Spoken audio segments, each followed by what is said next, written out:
We are here at primary campus of Bergen Arts and Science Charter School, where we are hosting our annual Robotics Showcase. This is an opportunity to invite families here into our school so they can witness firsthand the projects that their children have been working on in the Robotics After School Club.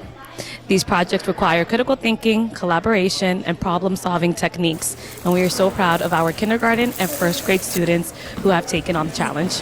How to code and do all the stuff in robotics. We learned about coding and we had fun. We were building a car about robotics and we are coding. Today, students had the Robotics Showcase where they showcased everything they've learned these past several months. Students persevered and they learned diligently, and I'm very proud of them. They learned coding, they learned about robotics, they learned how to debug their codes, and I'm very excited that the parents and the staff can see all of their hard work.